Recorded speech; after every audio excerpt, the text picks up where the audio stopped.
राधा।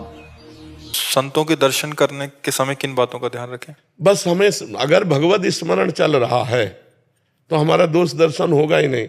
अगर दोष दर्शन नहीं होगा और हमारे अंदर अहंकार नहीं, दैन्य भाव से आए जैसे भी दर्शन कर रहे हैं, तो एक एक कदम यज्ञ के समान होता है। हाँ, संत मिलन को चाहिए तज माया अभिमान, जीव जीव पग आगे बढ़े कोटिन यज्ञ समान, ऐसा वर्णन किया गया है। तो संत दरस जिम पातक तरे, दर्शन मात्र से पापों का नाश होता है। पर हम संत को भगवान का भाव रखें, मनुष्य ना माने तब। जैसे एक पत्थर है जिसे हम पत्थर मानते हैं और एक पत्थर है जिसे हम भगवान मानते हैं। तो पत्थर मानने से हमें कोई लाभ नहीं मिला, लेकिन जब उसी को हमने भगवान माना, पाषाण मूर्ति को, तो हमारे भाव बनने लगे, हमें पुण्य मिलने लगा, हमारे लाभ मिलने लगा।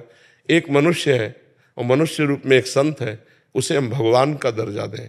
सातों सम्मोह में जग देखा, मोते अधिक संत कर लेखा। भगवान कह रहे हैं ये मेरे भगवान के निज जन है, तो भगवान के स्वरूप है, तब दर्शन का हमें लाभ मिलेगा।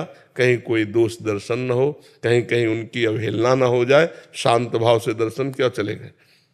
ज़्यादा देर संतों के पास नहीं टिकना चाहिए, क्योंकि हमारी मलिन बुद्धि है, कोई ना कोई मलिन दृश्य न देख ले, कोई ना कोई मलिन संकल्प ना कर ले, तो हमें अपने भाव बचाने के लिए सत्संग सुना और उसी का मनन किया, एकांत हो गए, तो हमें ज़्यादा अपराध बनने की संभावना नहीं रहेगी। नहीं तो मनुष्य शरीर है और संतों की ऐसी लीलाएं हैं कि हम समझ नहीं पाएंगे किस धरा से कौन सी बात कर रहे हैं, किस धरा से कौन सी चेष्टा कर रहे हैं।